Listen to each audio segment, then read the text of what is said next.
Hello বন্ধুরা, welcome to Sharmi's kitchen.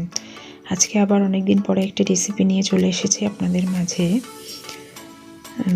Shahi paneer recipe নিয়ে চলে এসেছি। ভিডিওটি ভালো লাগলে অবশ্যই লাইক কমেন্ট শেয়ার করবেন আর আমার চ্যানেলটি সাবস্ক্রাইব করতে ভুলবেন না। আমার একটি ব্লগ চ্যানেল আছে, তার লিঙ্ক আমি ডিসক্রিপশানে দিয়ে দেবো। আপনার চ্যানেলটি ঘুরে এসে ভালো লাগলে অবশ্যই সাবস্ক্রাইব করে দিয়ে আমার পাশে থাকবেন। আমার ফেসবুক পেজ আর ইনস্টাগ্রাম আইডির লিঙ্ক আমি ডিসক্রিপশানে দিয়ে দেবো, আপনারা ওখান থেকে আমাকে ফলো করে দেবেন নতুন নতুন আপডেটের জন্য। তো চলুন দেখে নিই কীভাবে আমি তৈরি করছি শাহি পনির।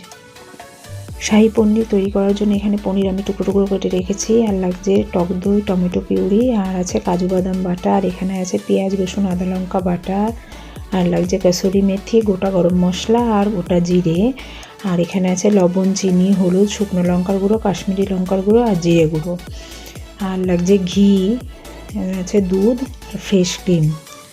তো চলুন রান্নাটা শুরু করি। তার জন্য প্রথমে আমি কসুরি মেথিটা শুকনো খোলায় একটু তেলে নিয়ে তুলে নিয়েছি। এবার ওই একই কড়াইয়ের মধ্যে আমি ঘি দিয়ে দেবো। রান্নাটা সম্পূর্ণ ঘি দিয়ে করতে হবে, তবে কিন্তু টেস্টটা পুরো রেস্টুরেন্টের মতো আসবে। আমি ঘিটা গরম হয়ে গেলে এর মধ্যে গোটা গরম মশলা আর জিরে ফোড়ন দিয়ে দিয়েছি। 1 মিনিট মতো নাড়াচাড়া করে এবার আমি এর মধ্যে দিয়ে দেব আদা রসুন পেঁয়াজ লঙ্কা বাটা, দিয়ে ভালো করে এর কাঁচা গন্ধটা চলে যাওয়া পর্যন্ত আমি কষিয়ে নেব। এখানে আমার সব কিছু ভালো করে কষানো হয়ে গেছে। এবার আমি টমেটো পিউরিটা দিয়ে দিচ্ছি, দিয়ে ভালো করে কষিয়ে নেব এর কাঁচা গন্ধটা চলে যাওয়া পর্যন্ত। এখানে ভালো করে কষানো হয়ে গেছে। এবার আমি এর মধ্যে কাজু বাদাম বাটা দিয়ে দিচ্ছি, দিয়ে ভালো করে কষিয়ে নেব। এখানে আমার সব কিছু ভালো করে কষানো হয়ে গেছে। এবার আমি এর মধ্যে টক দই দিয়ে দিচ্ছি, ফ্যাটানো টক দই, দিয়ে ভালো করে একটু কষিয়ে নেব। আমার এখানে সব কিছু ভালো করে কষানো হয়ে গেছে। এবার আমি এর মধ্যে লবণ, হলুদ, চিনি, শুকনো লঙ্কার গুঁড়ো, জিরে গুঁড়ো আর কাশ্মীরি লঙ্কার গুঁড়ো দিয়ে দিয়েছি, দিয়ে ভালো করে কষিয়ে নেব। এখানে দেখুন ভালো করে কষানো হয়ে গেছে, দেখতে পাচ্ছেন উপর থেকে তেল ছেড়ে দিয়েছে। এবার আমি এর মধ্যে দুধ দিয়ে দেব, দিয়ে ভালো করে এটা আমি মিশিয়ে নিয়ে ভালো করে ফুটে ওঠা পর্যন্ত অপেক্ষা করব। আমার ভালো করে ফুটে গেছে গ্রেভিটা। এবার আমি এর মধ্যে টুকরো করে রাখা পনিরগুলো দিয়ে দেব, দিয়ে ভালো করে মিশিয়ে নেব।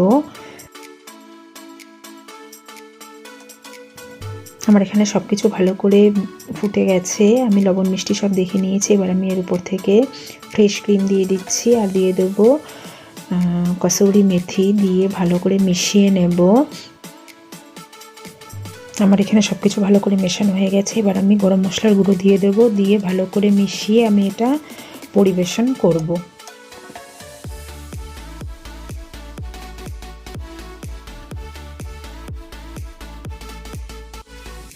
আমার এখানে শাহি পনির রেডি হয়ে গেছে, আমি এটা পরিবেশন করে দিয়েছি। আপনারা রুটি, পরোটা, নান যে কোনো কিছুর সাথে খেতে পারেন, খুবই ভালো লাগবে। ভিডিওটি ভালো লাগলে অবশ্যই লাইক কমেন্ট শেয়ার করবেন আর চ্যানেলটি সাবস্ক্রাইব করতে ভুলবেন না। আজকের মতো বিদায় নিচ্ছি, আবার অন্য কোনো দিন অন্য কোনো ভিডিও নিয়ে চলে আসবো। ধন্যবাদ।